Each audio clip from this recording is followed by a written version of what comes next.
Imagine a vast, sun-scorched expanse of the Sahara, where endless dunes hide rivers of gold beneath the earth. In the 14th century, this land birthed an empire so wealthy that its ruler could crash economies with a single pilgrimage, distributing fortunes in dust that shimmered like stars. Yet today, the nation bearing its name ranks among the world's poorest, its ancient riches buried under layers of time and turmoil. This is the story of the Mali Empire, where hidden wealth forged a golden age that reshaped Africa and echoed across continents. The seeds of Mali's grandeur were planted in the fertile valleys of the upper Niger River, in a region known as Kangaba. Long before the empire's rise, the area was home to the Mandinka people, skilled traders who acted as intermediaries in the gold trade during the waning days of the ancient Ghana Empire. By the 11th century, Ghana had dominated West Africa, controlling the flow of gold from southern mines to northern markets. But as Ghana weakened under invasions and internal strife, opportunity arose for its vassals. In the early 13th century, the Soso Kingdom, led by the tyrannical king Sumonguru, seized control and imposed harsh rule over the Mandinka. Exile and legend intertwined when Sundiata Keita, a prince of Kangaba, born with a disability that he overcame through sheer will, rallied his people. According to oral traditions preserved by griots, the empire's living historians, Sundiata forged alliances, built an army, and in 1235, at the Battle of Karina, shattered the Soso forces. This victory didn't just liberate his people, it unified disparate kingdoms under a new banner, marking the birth of the Mali Empire. From these humble origins, Mali expanded with calculated precision.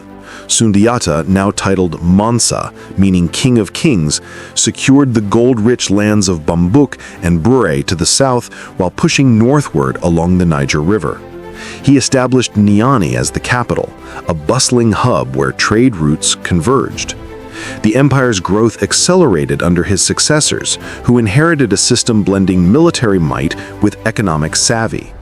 By the mid-12th century, Mali stretched from the Atlantic coast in the west to the fringes of the Sahara in the north, encompassing vast territories that included modern-day Mali, Senegal, Guinea. Imagine a vat.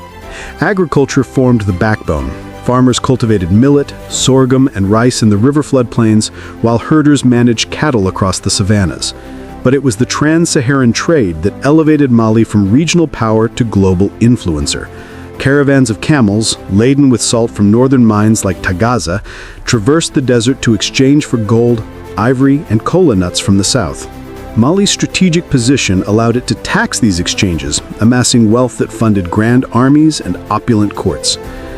The empire's zenith arrived with Mansa Musa, who ascended the throne in 1312. A devout Muslim, Musa transformed Mali into a beacon of Islamic scholarship and architecture. His most legendary act was the 1324 pilgrimage to Mecca, a journey that spanned thousands of miles and involved a retinue of 60,000 people, including slaves carrying gold bars and officials in silk robes.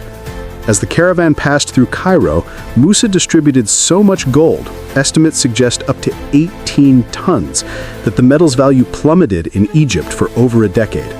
Chroniclers like the Arab historian al-Umari described scenes of extravagance, camels burdened with hundreds of pounds of gold dust, and gifts to sultans that left them in awe. Upon his return, Musa brought back architects, scholars, and books, commissioning mosques and madrasas that turned Timbuktu into Africa's intellectual heart. The Sankora University attracted thinkers from across the Islamic world, fostering advancements in mathematics, astronomy, and law.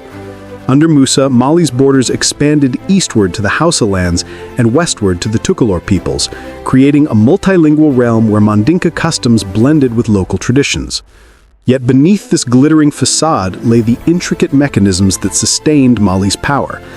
The economy wasn't just about gold, it was a sophisticated system of control and exchange. Gold production dominated, with mines in Bambouk and Bure yielding dust that served as currency, weighed in mithqals, equivalent to about 4.5 grams. The Mansa claimed ownership of large nuggets to prevent market floods, ensuring stability. Salt, essential for preserving food in the humid south, was mined in vast slabs at Tagaza and traded at premiums. A load could fetch twice its weight in gold. Copper from Takeda fueled artisan crafts, while Jula merchants, Muslim traders, extended Mali's reach into distant markets, linking West Africa to the Mediterranean. Governance reinforced this prosperity. The Korakon Fuga, a proto-constitution established by Sundiata, outlined rights, fixed exchange rates, and prohibited slavery among free Mandinka. Provinces were administered by governors who collected tribute, while the Gbada Assembly of Clan Elders advised the Mansa, balancing centralized authority with decentralized autonomy.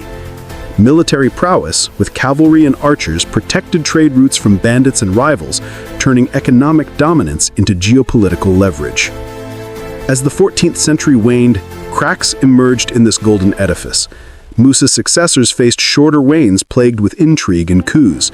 The empire's vastness became its vulnerability. Overextended supply lines and rebellious provinces strained resources. In 1400, Gao broke away, followed by Tuareg nomads seizing Timbuktu and Walata in 1431. The Mosi kingdoms to the south raided with impunity, while the rising Songhai Empire under Sunni Ali chipped away at eastern territories, capturing Timbuktu in 1468. Internal divisions deepened. Weak Mansas lost control over vassal states like the Wolof and Fulani, who asserted independence. By the 16th century, invasions from Morocco and ongoing civil wars fragmented Mali.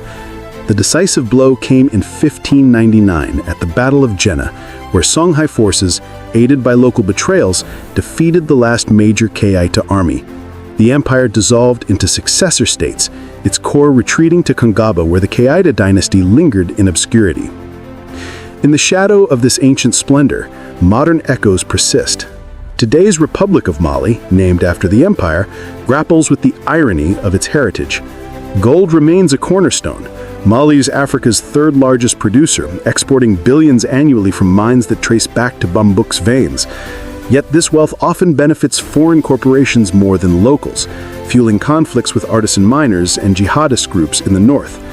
Timbuktu's manuscripts, preserved through centuries, now face threats from climate change and instability, a reminder of the empire's intellectual legacy. Geopolitically, the trans-Saharan routes that once carried gold now transport migrants and illicit goods, influencing migration crises and regional security. Economically, West Africa's gold trade continues to shape global markets, with echoes in institutions like the West African Economic and Monetary Union, which draws on historical trade networks for integration. The Mali Empire teaches a timeless truth. Wealth, no matter how hidden or abundant, is fleeting without enduring structures. From Sundiata's unification to Musa's extravagance, it was a symphony of ambition and exchange that elevated Africa on the world stage. But empires rise on the sands of opportunity and fall on the winds of change, leaving lessons in resilience for a continent still mining its past to forge its future.